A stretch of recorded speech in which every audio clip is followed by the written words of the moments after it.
Over the next 3 episodes, we bring you another UUOP documentary as we look at Universal Orlando through the eyes of Disney World fans. You are listening to episode 404 of the unofficial Universal Orlando podcast.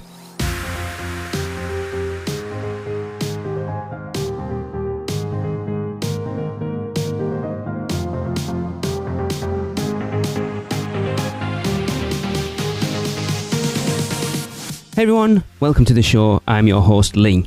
Now a few years ago, I took a look at what it means to be a Universal Orlando fan and how it has and does affect the guests that I had on those 3 episodes' everyday lives.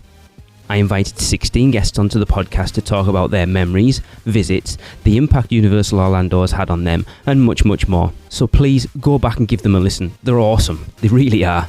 And that is episodes 226, 227, and 228. But now onto this project that I've actually been trying to pull the trigger on for a few years, but now we're in lockdown, now's the perfect time to do it. So we're going to look on the flip side of that. There are many people that don't see Universal Orlando quite like we do.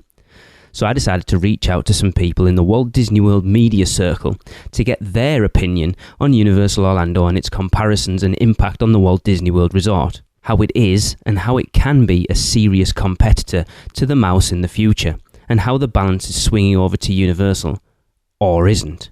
So, first, I will let my 6 guests introduce themselves. Well, hello, everybody. So my name is Riboli. I am a former podcaster. I used to have a podcast called Unleash the Magic that was about a lot of Disney, but we also talked about Universal as well. I'm an actress and a director. I'm also a photographer and a videographer. And I lived in New York for over 20 years. I'm originally from Italy. I don't know if you can pick up a little accent there. But I'm currently in Orlando. I moved to Orlando a couple of years ago because I opened my acting studio that I have in New York City here in Orlando as well. And so I moved to Orlando, and right now that's where I am. Hi, I am Mike Collins. I'm one of the co-hosts of CoasterRadio.com. We're a podcast all about theme parks and thrill rides. We started back in 2005, so it's our 15-year anniversary this year. And we talk about all the parks all across the world, the regional parks here in the U.S. and in Europe. But we also love talking about Disney and Universal, too. Hey, I'm Nikki, one half of the Theme Park Duo podcast. We are a husband and wife duo who talk about everything that we find interesting, whether it's haunts or theme parks or conventions, you name it, we talk about it on our show. I'm Pete Werner. I'm the owner of The Diz and DizBoards.com and the host of the Diz Unplugged podcast. Hello, I am Ricky Niblitz, and I am a podcaster with the Be Our Guest podcast. We do 3 shows a week on Mondays, Wednesdays, and Fridays. Hello, I'm Tom Corliss. I run WDWNT.com, and as part of that, I host a number of shows that are on YouTube and on iTunes, whether it's WDW News Tonight. We do a news show 3 times a week, which is News Today with WDW News Today, and probably too many other things to name all at once here for time's sake. So now we know that my guests have all had plenty of experience of Walt Disney World and even Disneyland, but we need to know how vast their experience of Universal Orlando Resort is for them to be able to make a valid judgment on both properties. So the first question I asked was, I know you have visited Universal Orlando, but when was the first time, the last time you visited, and would you call yourself a frequent visitor to Universal Orlando Resort? I remember my very first visit to Universal very well because it was very, very special. It was in the year 2000, and some very good friends of mine, like probably my best friends from Italy, were actually in Miami because one of them actually has an apartment there, and they usually go there every summer for a vacation. And I was in New York, and I went to meet them in Miami, and we had this incredible vacation together. It was quite a few weeks together, and they were like, "Okay, we have to go to Orlando together," because the year before they had gone to Orlando and I wasn't able to go, and it was the first time for them, and they were like, "Oh my God, you have no idea those theme parks, you have to go." So I was very excited, and so we went to Orlando, and I think we were here for maybe, I'm gonna say 5 days or something like that. Like it was a good amount of days to visit the parks, and we stayed at the Portofino. So first of all, let me say, I was with a bunch of Italians, picky Italians, and I was like, oh my God, they picked Portofino, they're going to butcher it, they're going to say, oh, this is not the real Italian, blah, blah, blah. I have to say, we walked in there and they were like, this is incredible. It was literally, it felt like we were back in Italy. It was really, really beautiful. And I remember them, they were like, okay, we're going to do both the Disney parks and the, Universal and Islands of Adventure. And they were like, we're going to schedule it in a way that we're going to do the worst park the first day and the best park the last day, because if you do the best part the first day, then you're not going to enjoy all the other ones. And I was like, okay. Long story short, of course, the very last park of the trip was Islands of Adventure. And I remember walking into that park and be like, what is this? Because I was blown away at the time. I loved it. I loved every single thing of it. We went, of course, to Universal the day before, and I enjoyed it so much. As you can imagine, I'm a big movie nerd, being that my work. And they had rides like E.T. that I still love deeply. I think it's really cute. Jaws that I enjoy very much. So I was very much in my element, and I loved Universal. And then when we went to Islands of Adventure, I didn't even know what to say. I was just in awe. I was like with my mouth open. I was like, oh my God, look at that. Do you see this? Look at that. I was like literally the child running around. And it's funny because like I'm not a big roller coaster person, just because it's not even like I'm scared. Like I like the thrill, but I actually get sick on it.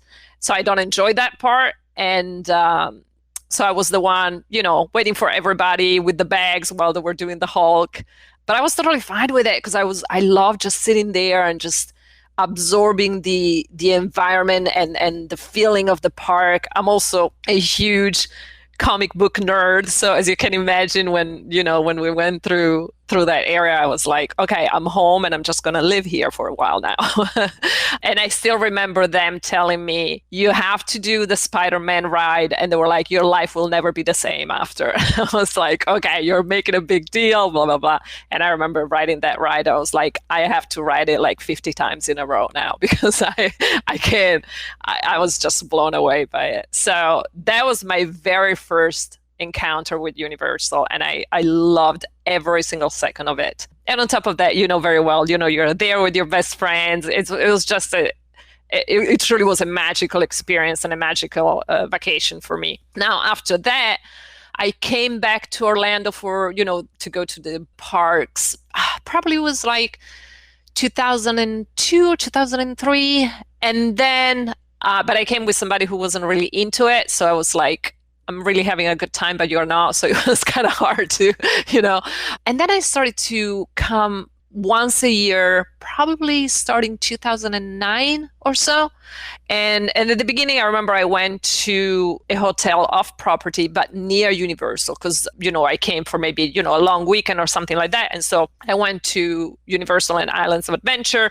And then I added for like maybe half a day, I went to Magic Kingdom. The year after, I was like, well, let me try a little bit more Disney as well. And so I started to venture out in Disney a little bit more. And I stayed at their hotels as well. And I enjoyed it. But I would always do both. I would do the Disney parks, or at least the Disney parks that I enjoyed the most, and then Universal and Islands of Adventure. So I was always trying to do both. And then, of course, when, the Harry Potter land opened, I was delirious, because I'm like, oh my God, Harry Potter. So I was very excited about that. And I have to say, when I walked in it for the first time, I was like, okay, they just won. That's it. They can just close down Disney because this is it. I don't need anything else. I literally sat there just happy. I was just happy to be there. And it was great. It was a great experience, and I always loved it tremendously. And so then when I came here like a couple of years ago for work, I became a pass holder, right? And I became a pass holder for Disney and Universal as well. Now, I live very close to the Disney parks, so it was very easy for me to go in and out of the parks there. And they're good at keeping it busy. Like, you have so many different things that you can do. Obviously, you have 4 parks compared to 2, so you have more things to do and everything. But I would still go to Universal and everything. On top of that, for some of the work that I do here as well right now, because I am a videographer as well, and I do a lot of weddings, and I do a lot of Disney weddings right now here. So I was always more, in the Disney parks. I don't work for Disney. I want to make that very clear. I don't work for Disney. I work for another company that it's Perfect Sky Productions, that it's one of the preferred vendors for Disney, but we're not with Disney. But so at the end of the first year that I was a pass holder, I renewed the one for Disney because, I knew I was using it, and then I also needed it. And then I didn't renew the one for Universal because, it was a moment like I was trying, you watch out for money a little bit. And I was like, I'm not going as often as I wanted to go. My boyfriend didn't have one at the time. And even though I love going to the parks by myself, I have zero problems doing that. I was like, I want to experience it also with him. And funny enough, I was about to renew it right before the madness of COVID-19 started. And so I didn't renew it. And so it's been a while since the last time I was at the parks there. I can't remember. I gotta be honest, I don't remember the exact date that I was there for the last time, but it had been a while. But I was missing it. I was missing the spots in the parks that I really love, from E.T. to Harry Potter. So yeah.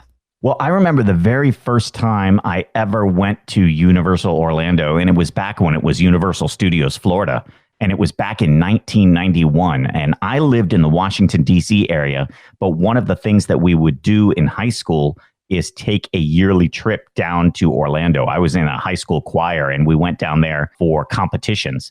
And so one of the cool things that we got to do was actually perform at Universal Studios Florida. And then after that, they would give us an entire day in the park. So I got to do that in 1991, 92, and 93. And it was so great because that was sort of the early years of that park. I remember seeing a gigantic sign saying Back to the Future, the ride is coming. And they had Doc Brown up on a big billboard with an actual countdown clock.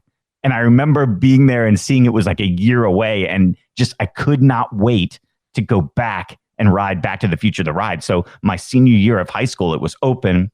And that to me was easily one of the greatest theme park experiences ever. Just getting a chance to, because Back to the Future is one of my favorite movies of all time, might be my favorite movie of all time. And to actually get a chance to ride that movie was incredible. So I have such great memories of that time. Even though I grew up as a Disney fan, my very first theme park experience was going to Walt Disney World when I was 10 years old. But there was something about Universal that I really liked because it was this immersive experience into the movies. And I thought that was so cool. So I didn't get a chance to go back after 1993, I think, till Islands of Adventure opened in 1999. And by that time, I was a huge theme park fan in general.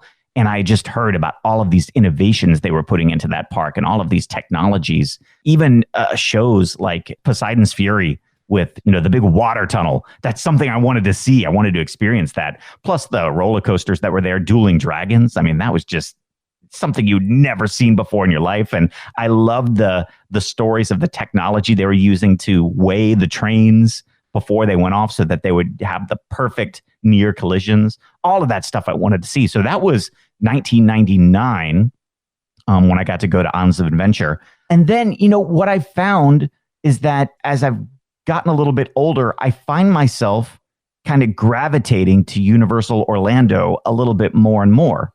And the last time that I went there was last October of 2019, to go to Halloween Horror Nights. And this will surprise people because I always talk about how much I love the Disney parks, but I didn't go to a Disney park on that trip.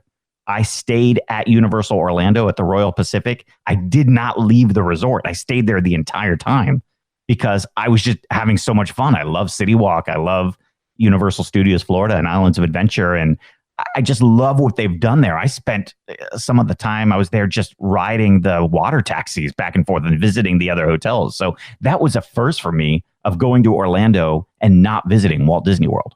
So I know my first visit and I know my last visit because I've only been twice. And so I guess I would not call myself a frequent visitor, but that's only because I live in California and, trips are expensive. So my first visit would have to have been I don't remember the year, but I know it was right after the Wizarding World of Harry Potter opened in Orlando. And it was very new because literally it was still when people were like rushing there, just like a mad dash, to the back of the park. And this was a trip that I took out to Orlando with a friend and her family. So I was just tagging along. So it was a Walt Disney World trip. And then with a special stop, the first day stop was the Wizarding World of Harry Potter at Universal because it hadn't opened in California yet. They were still constructing it, or, it wasn't even a thought in California yet. So we were like dying to go to it. So that was basically it was the highlight of the whole trip, even over Walt Disney World, because we spent the whole day in the park, and mostly, we rode like Forbidden Journey like 4 times, and we just sat there and kind of took it all in. And then we ventured out, to the rest of the park, and we went to, like Marvel Superhero Island and all that. But honestly, if I'm being honest, I don't remember much of that trip other than just being in Hogsmeade. And then my last trip was when Gabe and I went for Halloween Horror Nights 27. And this was what I would consider my first real trip to Universal Orlando, because, it was like a goal to like take in the whole park and take in everything. We'd already done Hogsmeade, Diagon Alley was all new and all that. So that was still super exciting, and taking the train back and forth. But this was our first trip that was dedicated specifically to Universal Orlando. And so that was just so much fun. We showed up, we went to Halloween Horror Nights the night we showed up, and then the whole next day on very little sleep, we did both parks, park hopper. We took the Hogwarts Express back and forth, and we just had like a whirlwind trip. It wasn't as long as we would have liked it. We literally did it over a weekend. So if next time we go back, we're definitely going to spend more time. But yeah, those are my 2 experiences. And so we're not frequent visitors just because of where we live. If we were closer or had, tons of money, we would definitely be frequent visitors. That's a no-brainer. I do remember my first visit, because you had like 7 questions in there, but I do remember my first visit, and it was one of the first trips I want to say it was probably 1993 was the first time I went to Universal. And at that point, of course, it was just Universal Studios. There was no Islands of Adventure, no City Walk, no hotels. It was just that park. And from that trip on, it became a must-do. Anytime I came to Orlando on vacation, I had to carve out one day. At that point, that's all you needed at that point. I had to carve out one day for Universal. I always loved it. From the first time I went, I've always loved it. Do I remember my last time there? No. It's been, well, it hasn't been this year yet. But then again, I only had a couple of months this year where I could have. But I want to say it was probably in spring of last year that I was over there. But as far as being in the parks, I'm over at the resorts and City Walk more often. The resorts at Universal, in particular, Portofino Bay. Portofino Bay remains, to this day, my favorite resort in Orlando. From the quality of it, the beauty of it, the level of service, you can't go wrong with the Lowe's Hotel at all. Lowe's hotels are so incredibly well run. And so, yeah, I eat over there a lot. I'll go hang out over there a lot. But as far as in the parks, it's probably been about a year.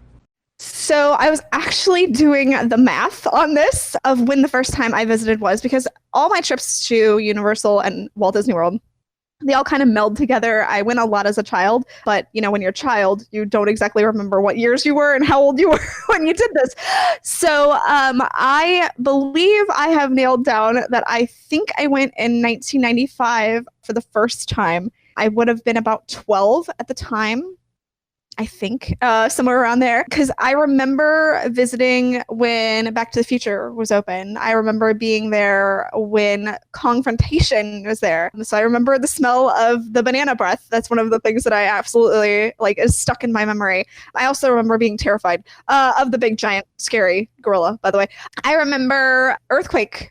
So I remember getting to experience that. And one of the the most odd things that I remember experiencing was the Psycho experience, which again, as a 12-year-old, that's my first experience with Psycho. So that's like terrifying as well.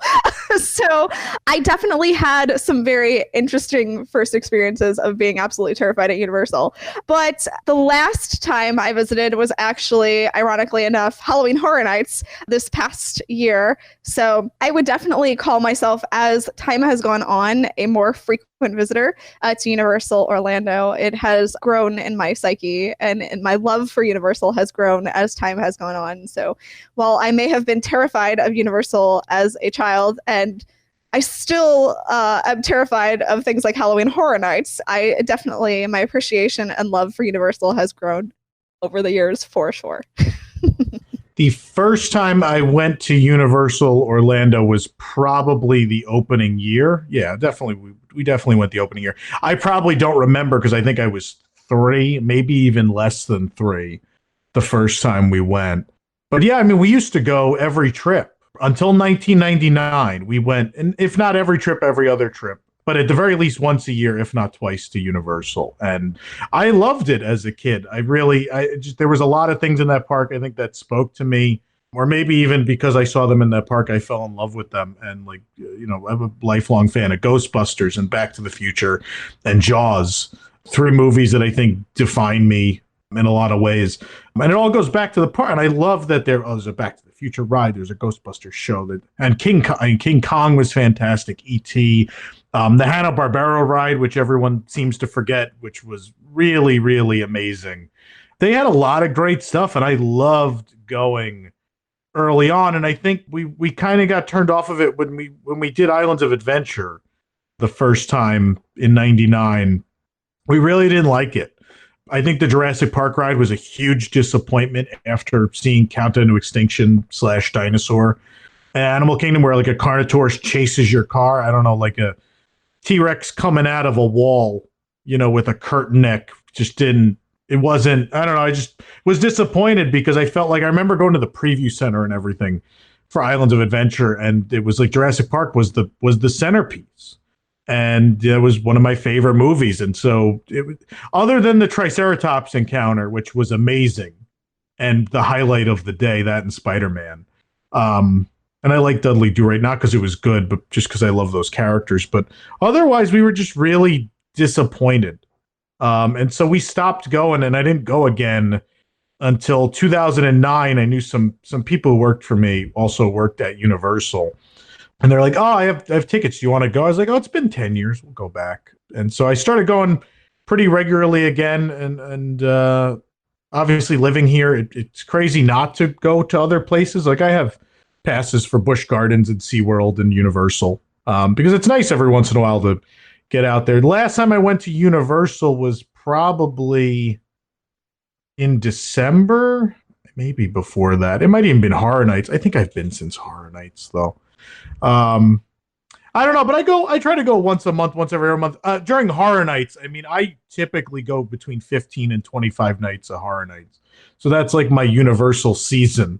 But otherwise, like I've been on Hagrid's a couple times, and I've been recently, and it's nice to go other places. You can't just go to Disney all the time. So I have my annual pass, and I go once a month or once every other month at least. So moving on, we can now look at this deeper, knowing that my guests have a wide knowledge of all facets of Universal Orlando Resort and Walt Disney World Resort. This allows us to begin to ask them to compare and contrast the two resorts. Have you taken a stroll down Diagon Alley and visited Gringotts Bank? Taken a ride through New York with Jimmy Fallon, visited the Truffler Trees in Zeus Landing, or hung out with a real-life Transformer? No? Then what are you waiting for? At Universal Orlando Resort, there truly is an option for everyone. Or if you're leaning a little more towards pixie dust rather than ones and portions, Disney destinations around the globe await your arrival. No matter the adventure, our sponsors have you covered. Be sure to let the experts at Mouse Muggle Travel Company take care of all your travel needs. earning the distinction of being an earmarked agency specializing in Disney destinations, as well as becoming one of the first to be named a U Preferred agency with Universal Parks and Resorts vacations. Mouse Muggle Travel Company will ensure you receive top-rate customized service.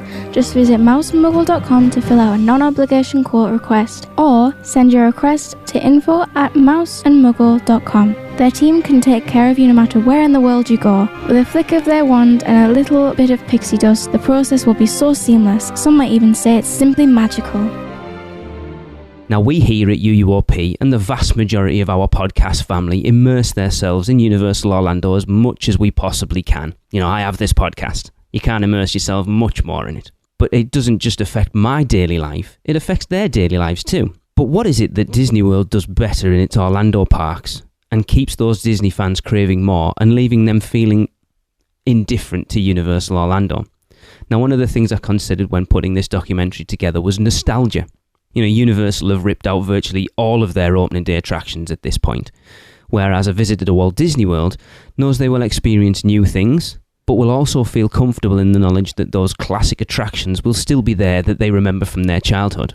So I asked my guests next, do you think a lack of longevity and guest nostalgia in its Orlando theme parks holds Universal Orlando Resort back as a true competitor to Disney World? And moving forward, knowing that there is much more of a Universal fan base now, do you think that Universal will capitalise on its long-term fans by being more conscious of that nostalgia? I think that's a great question. I mean, I see the Disney fans when Disney announces that, maybe they're closing the ride or they're getting rid of something and they're trying something new. And, it feels like people are dying over it, and I understand that too. I understand that it's, if it's a ride that you love or something like that, maybe it's harder for you. But I also love how much new things we're getting. So I appreciate that. I think Universal is so different from Disney. And I think that's what I also love about Universal. When it comes to nostalgia, I personally maybe miss a few things from Universal and Islands of Adventure, but I think their strength right now would be to just really obviously improve what they have and expand from there. I think they have a lot of great things. I think the parks need a little bit of zhuzhing up a little bit for Universal and Islands of Adventure. Same way some of the Disney parks you needed that. Like Epcot needed some major zhuzhing up, and they're doing it. They're starting to work a lot in the park. I mean, it's going to look very different when they're done with it. It's an inconvenience right now. Obviously, if you were going right before, obviously they closed. It was like there was construction everywhere. A lot of the places were closed. Even when I did one of the last Run Disney races that I was able to do before closing down, like the path through the race was very different because you just couldn't run through the park the way you used to before because, again, all the construction. And, people are very upset about some of the construction and the new things coming. But I think it's a good thing. I think Universal has so many amazing rides and so many amazing stories that they're already telling that they can just keep improving on that. As much as I'm a fan of both because I think they both give me something different, and that's what I appreciate. I always appreciated that Universal wasn't trying to be Disney and Disney wasn't trying to be Universal in a way. They're two very separate identity for me, even though sure they're both theme parks, they're both doing rides, they're both trying to be better than the other one, and I think that's great for us because they're always giving us something more, so it's a plus for all of us. But I think they can probably look, I think for example right now they're gonna hopefully open in a couple of years or so the Nintendo park, right? And that's something that I'm excited about. Again, I grew up with Nintendo and I remember that and Super Mario and all that. So talking about nostalgia, that's definitely a big one for me. So I'm excited to see what they're gonna do with that. And I think it's a very different park from everything we already have. So I think it's going to be very interesting to see what they're going to do with that. Disney they're really good at using their strongest characters and stories to pour them in the parks. But I also get to a point that I'm like, all right, you're milking it a little bit. Like, you can let it go a little bit. I'm still gonna love it. You don't have to shove it down my throat. I can still love it. But they did something great. Like, when I saw the Harry Potter land in Universal and Islands of Adventure, I was like, okay, good luck at Disney to top this, because I thought it was outstanding. And to these days, I think it's one of the most beautiful lands we have in the theme parks, in all theme parks. Now Disney opened Galaxy Edge. I'm a big Star Wars fan from the true Star Wars, and I enjoy it tremendously. I thought they were able to create something that I was like, okay, this is really incredible. To see the Millennium Falcon, I got emotional. I'm like, oh my God, I can't believe I'm crying at a theme park. And it's like, this is really incredible. But I think that comes from also seeing Universal doing so much with Harry Potter. And I think Universal now is looking at that and they're like, okay, we got to top that. And so I'm excited about that. And I just hope that the fans will be able to embrace all the changes and go with that. I think the thing that the Disney company has over Universal Parks right now is that nostalgia. I think even though Walt Disney World opened in 1971, really the nostalgia goes back as far as 1955 with Disneyland. I mean, the Magic Kingdom Park is essentially a copy of Disneyland Park. There are many differences, but to the average person out there, it's the exact same thing. And I think you have just generations of people who have been going to Disneyland, and then starting in 1971, generations of people going to Walt Disney World. It's sort of become a rite of passage, because not only do we know the parks, but we really know the Disney films and the Disney characters. And I think that's kind of ingrained, especially here in America, and I'm sure around the world. Just it's a part of pop culture and a part of our daily lives. And these are household names. I think Universal has been really just trying to find their footing since they opened, in the late 80s, early 90s, and they've changed a lot. The resort looks completely different than it did in the beginning. So if you went there in the 90s and then you went back, last year, it looks completely different. So there's no part of you that says, oh, I have a great memory of when I came here as a kid, because maybe a few of the rides are there. Maybe a few of the streets look the same, but not really. And when you go to Walt Disney World, hey, I remember going to Epcot as a kid, or I remember going to Fantasyland as a kid. Those same, it kind of looks exactly the same with minor cosmetic changes. I think Universal, though, now is really starting to figure that out and trying to cement a legacy. I think when they brought in the Harry Potter IPs, you could really start to see that happening. I mean, I remember the first time I went to Wizarding World of Harry Potter at Islands of Adventure and seeing just kids walking around in robes and wands. It reminded me of what you see over at Magic Kingdom when you have, the little girls running around in princess dresses and stuff. Like it's fun to make believe. And then the other interesting thing I saw is adults walking around and with the robes and the wands and stuff. So you saw that start to change a little bit, and people making memories and bringing their kids and having memories together with them. And then the next generation will come and they'll remember that. I remember when my parents took me here, and then they'll be bringing their kids. So I think with bringing in Potter, that started that for them. And I think that you're going to start seeing people not use Universal as like a tack on a couple days to their Disney vacation, but really making that a place you might want to go first. With Epic Universe opening in a couple of years, it's starting to become more of a resort in the Disney style, where there's more than just one park or two parks. There's all these things to do with Volcano Bay. You can really turn this into your vacation and maybe go direct to Universal and not go to Disney. I think that you're seeing, I think one of the things that Universal is doing extremely well, and from me as a consumer, is the deals that you can get at Universal and the amount of fun that you can have for a lot less money than what you're paying over at Disney. Disney, just the prices keep going up. The difficulty of planning a Disney vacation keeps going up. Universal just seems like kind of a more relaxed vacation in a lot of ways. So I think as they start to, cement their legacy in terms of like, these are the attractions that have been here for a while. I really think that, I think that they're going to give Disney a good run for their money in terms of that nostalgia. But it is going to take, maybe several generations to get there to be just like what Disney is. I think if they're smart, they will.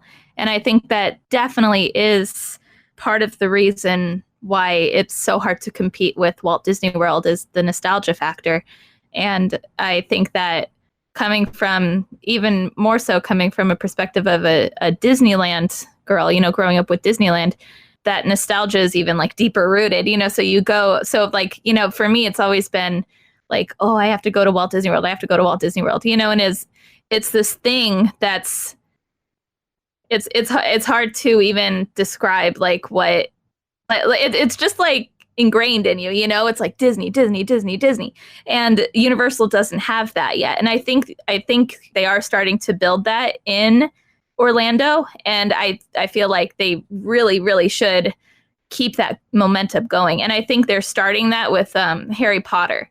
And I think with Harry Potter, they struck gold, with the nostalgia factor.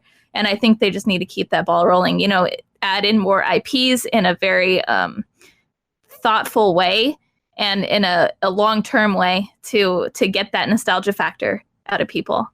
I don't know that nostalgia is necessary. I mean, they've been around long enough that, because they're about 30 years almost that Universal's been here. So, I mean, they've had enough time, not as much as Disney World, but I think there is some nostalgia. Like I said, I went for the first time in, I think, 93. I have nostalgia every time I walk in to that park. I still remember the first time I walked into Islands of Adventure, and I still feel very nostalgic when I go in there. The same way I do when I go into Epcot, Hollywood Studios, or Magic Kingdom. I leave Animal Kingdom off that list because it's my least favorite park.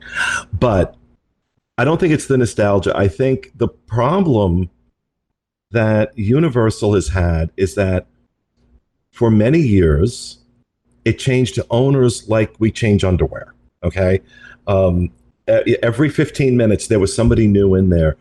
And every one of the owners just kind of looked at it as a potential cash cow.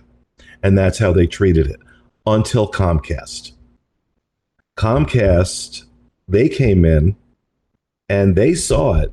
They saw the possibilities. And look what has happened to Universal since Comcast took over. Look at the expansion. Look at the money that has been poured into it. Look at the increase in the level of customer service. So what you're starting to see where Disney fans, because I remember, and Harry Potter really, Wizarding World of Harry Potter really changed. That was the game changer. I remember prior to that, I would do shows to my Disney audience about Universal, and they hated it, right? They didn't want to hear about Universal. Universal was, the redheaded bastard stepchild. And they didn't want to hear about that because Universal was dirty and Universal doesn't do this. And Universal isn't for kids, and blah, blah, blah, blah, blah, blah. Then Wizarding World opened, and that started to change. And then Comcast comes in, and they really start investing in it. And I notice because, when I go to the Disney theme parks, not to sound egotistical, but when I go to the Disney theme parks, it is fairly common because of our show that I'll get recognized and stop, and I'll chat with people who enjoy the show. That happens all the time at Universal now, because what we've seen happen is we also see a lot more split stays where people are doing 3 or 4 days at Disney World and then 2 or 3 days at Universal. So that's not uncommon anymore. That was never the case. So I think that you have people discovering it now and discovering it at what I think we can call a golden age for Universal theme parks in general, but Universal Orlando in specific. When you have a rich sugar daddy saying, I'm going to give you $200-300 million a year for the foreseeable future to keep building and keep doing new things, and you get the right management in there, which I think they have, look at what happens. Look at what happens. They have taken it much, much further than I ever thought they would.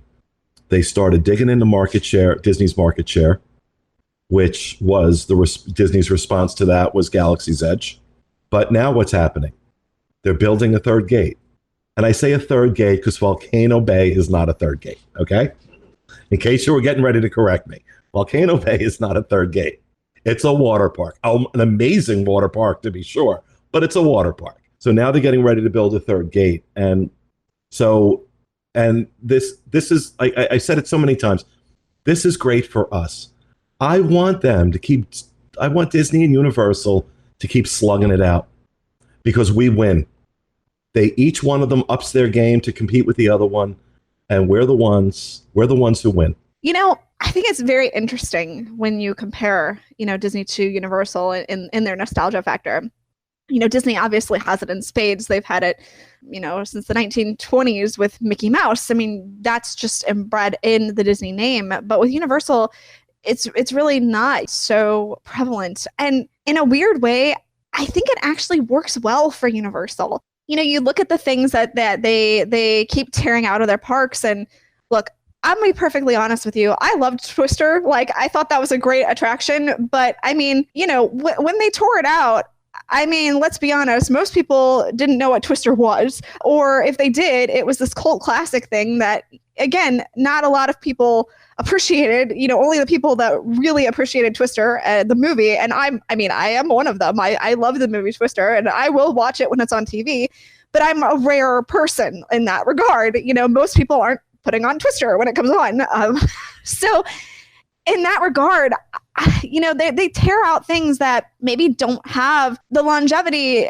They'll have that cult experience, but the things that they take out are things that, they've served their purpose. They've done their time. And I think that it's actually okay to tear those things out. You look at Terminator and taking that out, and really that hasn't really been on a lot of people's forefronts right now. So I think even with the latest movies that they've put out, that's still not really on people's forefront.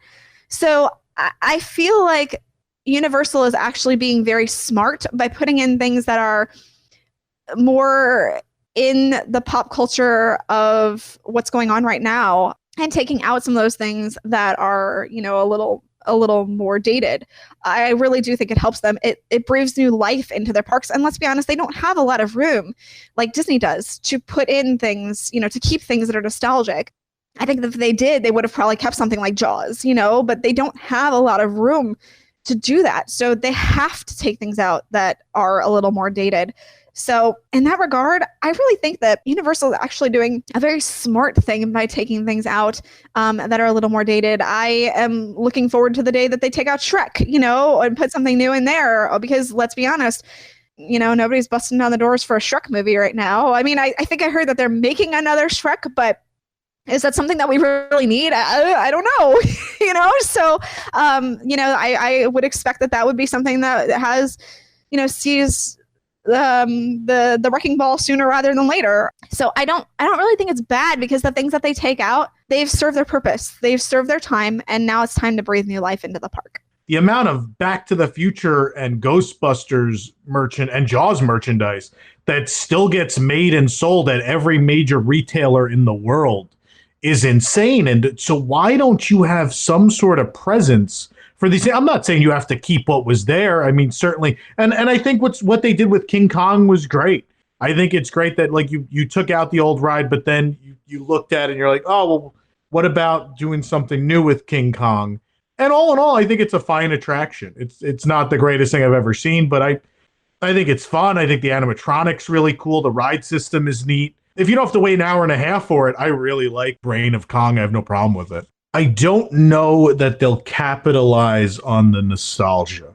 There are these little moments of hope. I think the fact that they're doing a Monsters Land in Epic Universe is interesting, but at the same time, I don't know that that's a decision that was made because it's like, well, what do we do for people who love these older franchises? I think it's really just because, honestly, despite being a multi-billion-dollar corporation, Comcast doesn't have a lot of active franchises that you can theme lands around.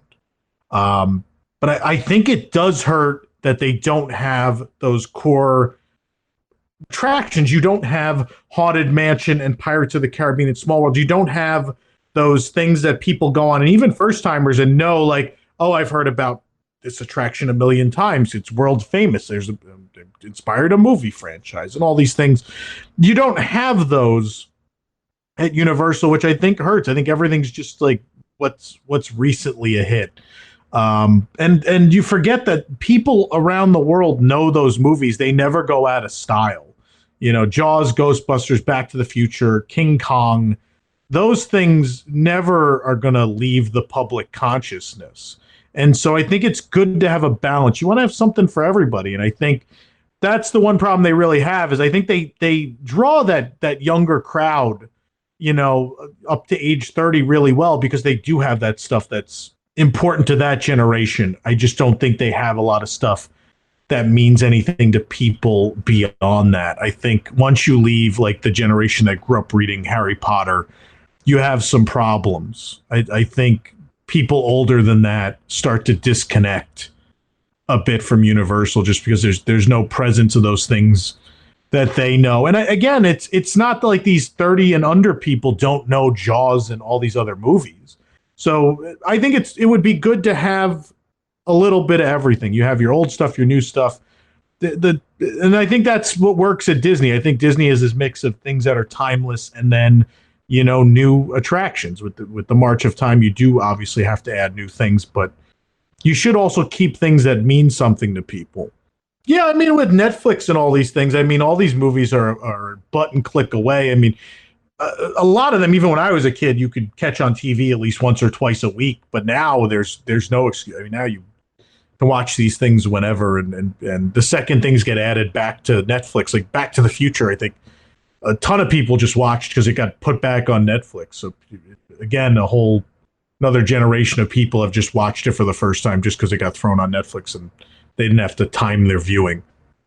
We've discussed on the podcast for many years now how the guest service and the experience this creates has got far better at Universal Orlando Resort than it ever used to be.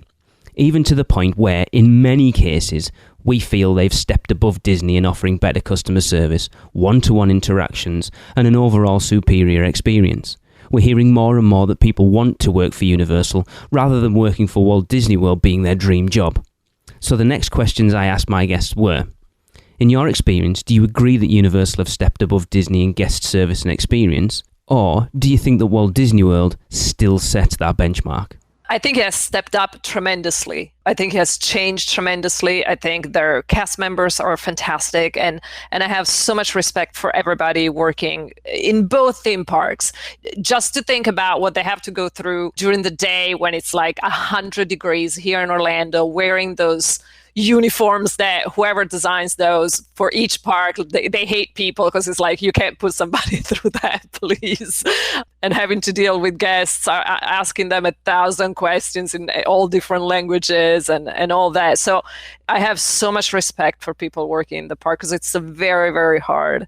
I think it has stepped up. I haven't had personally an experience that I was like, okay, blew me away. And I had probably a couple of more experiences that I was like, all right, I get it. You're having a bad day, but it's not my fault. It happened to me a couple of times. Did it make my experience worse? No, it didn't. Because honestly, I was like, you know what? I get it. I feel bad for you. I wish I could do something for you. So and it was never anything that they were rude to me or anything like that. It was just like, I could tell that they had enough that day, and it showed. Disney definitely, they put a little bit more sugar in their coffee. They're a little bit more, hey, that it's great. It puts a smile on your face, and I appreciate that, and I appreciate their hard work that they put. I think they're still really great at customer service at Disney. Again, I think it's also like a different kind of experience. It's two different parks. I don't know. I think it had gotten better with Universal and Islands of Adventure. I think they still have room to improve and maybe create even a more immersive experience for guests. It's something that I've noticed, for example, right now, if you go to Galaxy Edge, something that I love about Galaxy Edge is that the characters, like for example, they just walk around the area. And I enjoy that. And you become part of the story. They treat you as a rebel or whatever it is, one of the Star Wars characters, whatever. And I enjoy that much more than not, standing in line for like 3 hours to take a picture with a princess. I mean, you can't catch me to do that. It's not happening for me. But I would love to see even more of that into Universal. And I think that's also a step towards a new kind of theme park. I think, again, from that we will grow. We'll go somewhere else. And I think Universal and Islands of Adventure will pick up on it. And I think it's going to be very interesting. But you see, for example, I remember I mentioned at the beginning, the first time that I was at Universal and we, with my friends in 2000, and I remember, walking around in Islands of Adventure, and there were like all the superheroes, and was the Captain American was there, and just interacting with him. And to these days, I still remember him because he was like super nice and super fun, and he took the time to quote unquote play with us, and to these days, I still remember that. So I think no matter what, in both parks, both for Disney and both for Universal, you're going to get some great experiences. You're going to get some so-so experiences.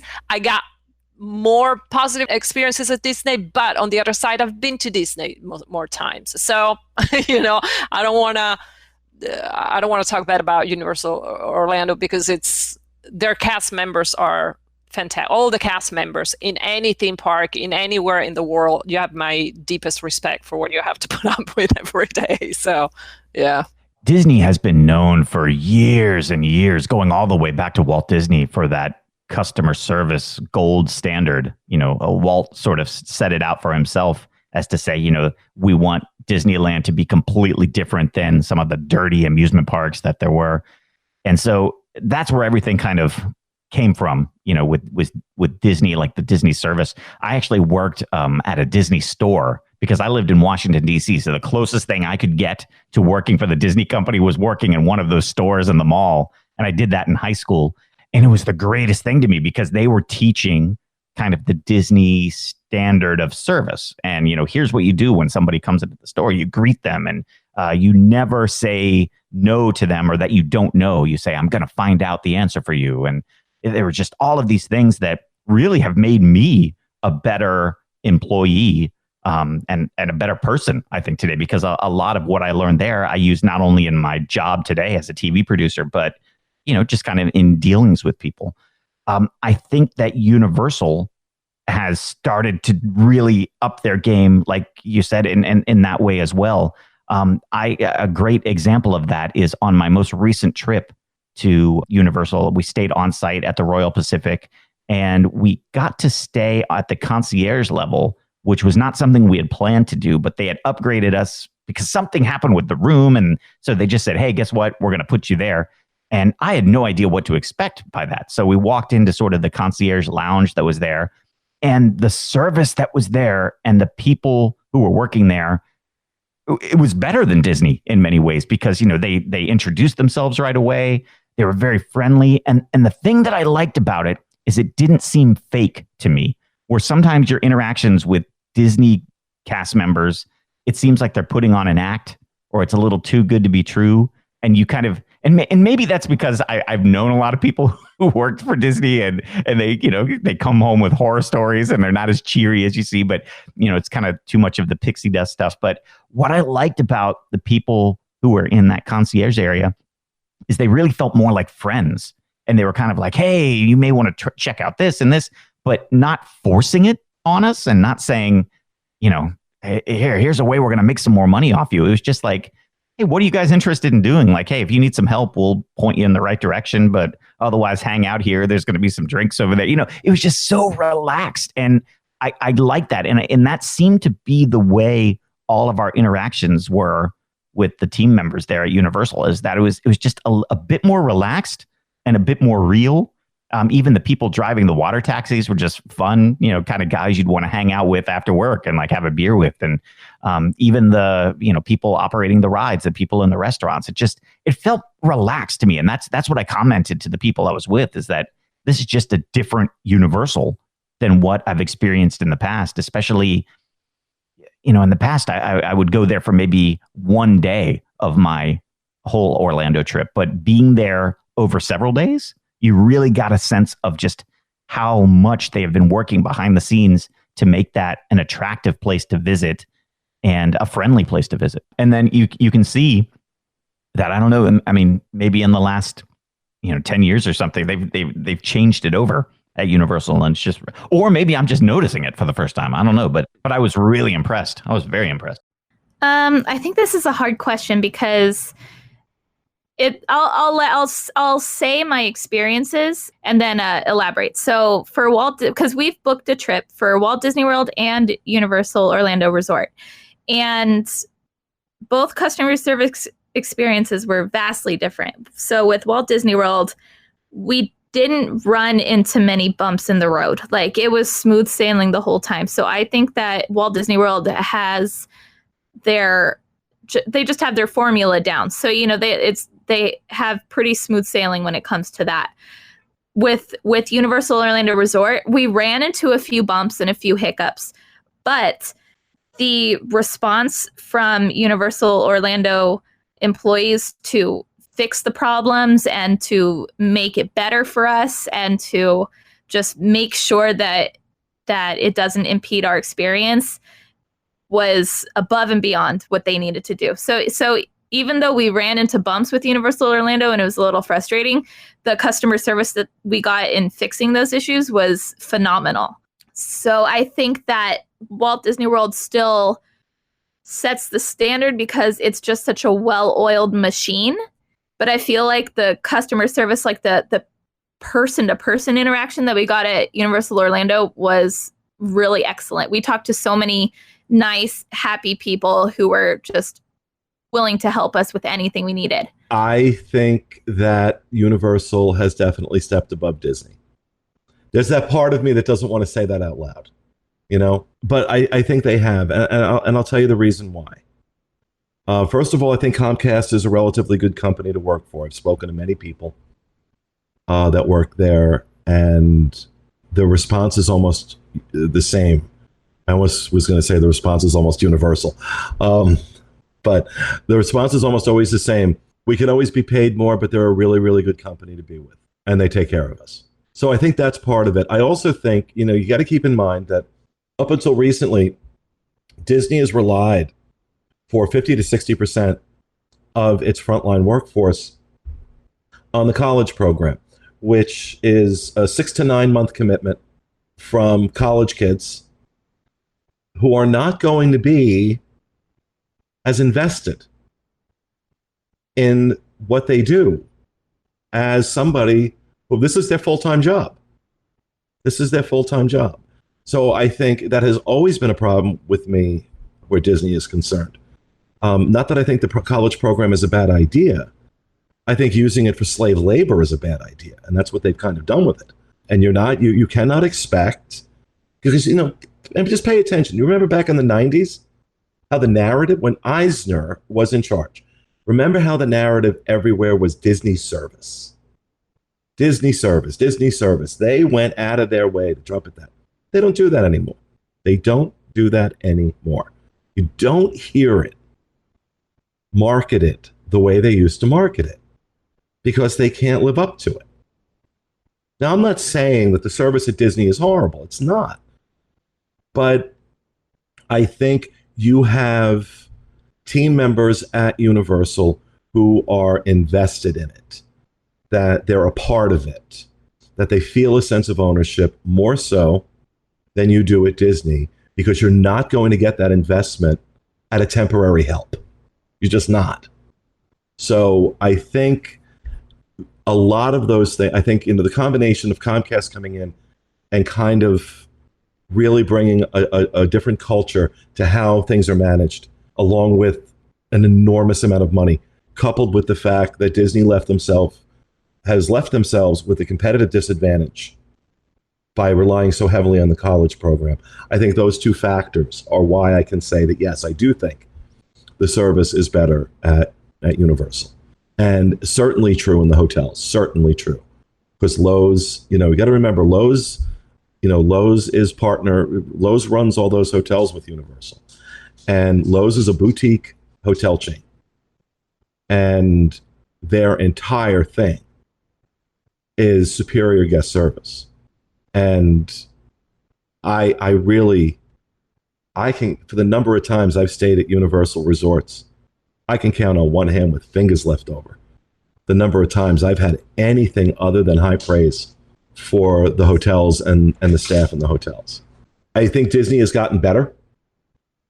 I think they've gotten the message, and they have been improving, but they're not there yet, in my opinion. They're not there yet. I think where you're talking about service, I think you can make an apples to apples comparison.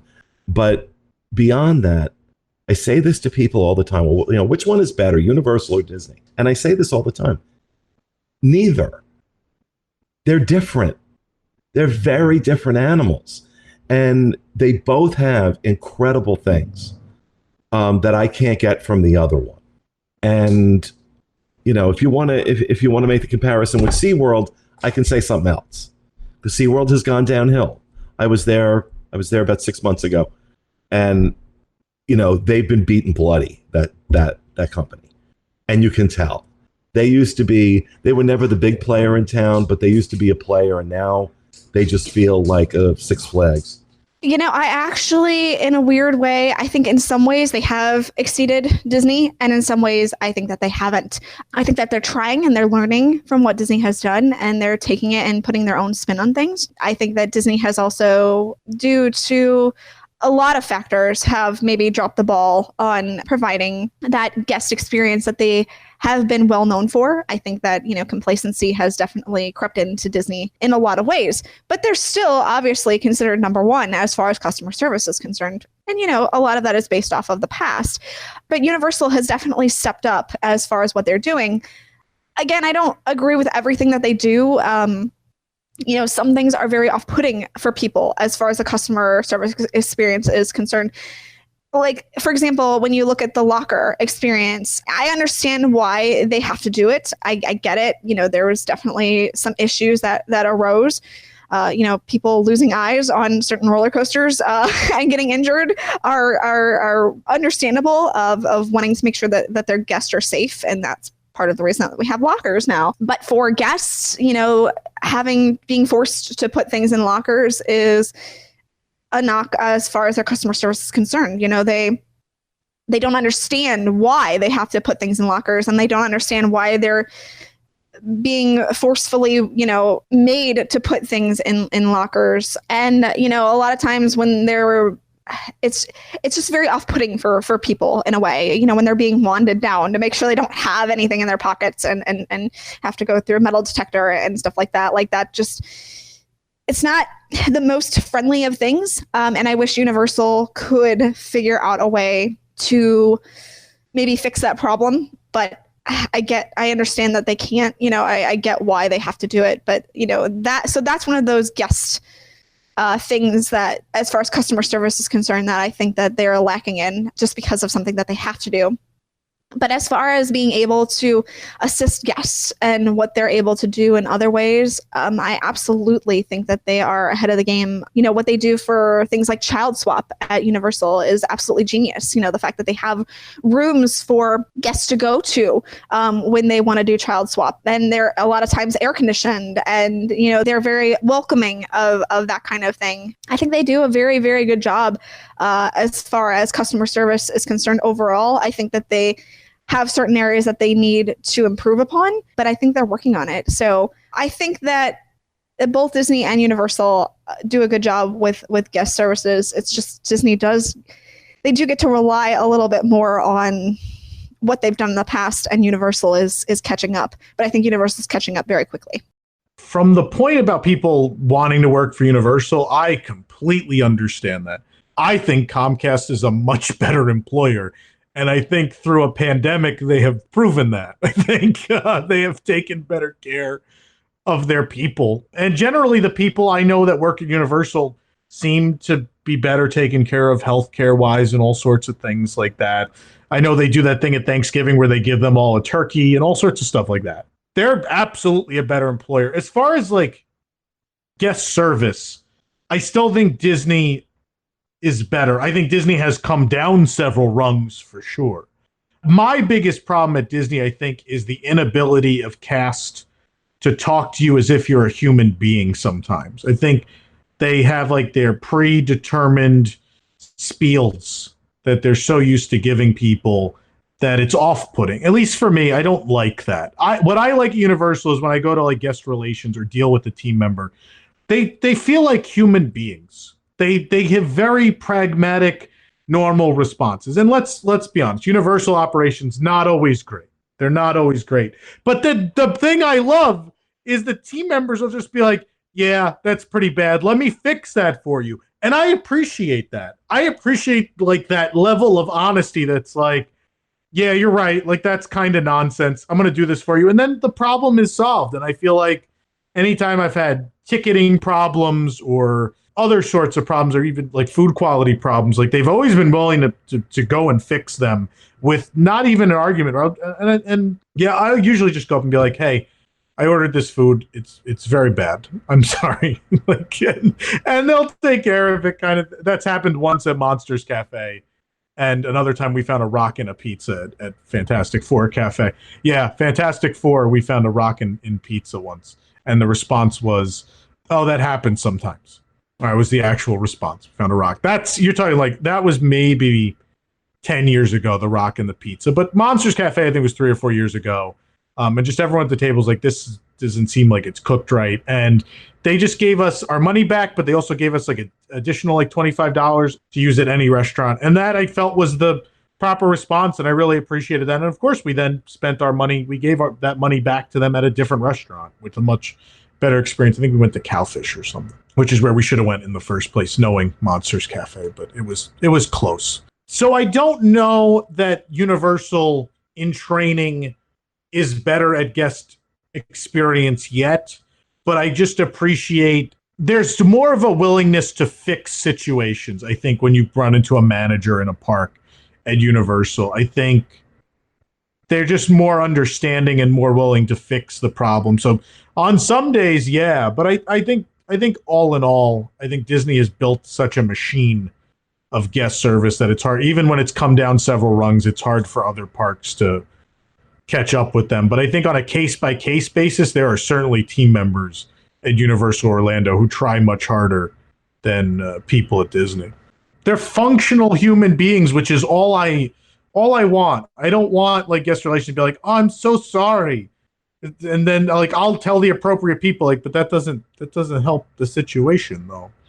Like at least Universal, it's always like, oh yeah, that's dumb. Let me fix that. I'm like, yeah, thank you. Like, I appreciate it. The thing with Disney is it shouldn't happen at all. At other theme parks, I understand, like, they're not Disney. And so they kind of get a pass. And then so when there is something like that, the fact that they're just like, yeah, we'll fix that. And I'm like, okay, that's it. That's all I wanted. You've made me happy.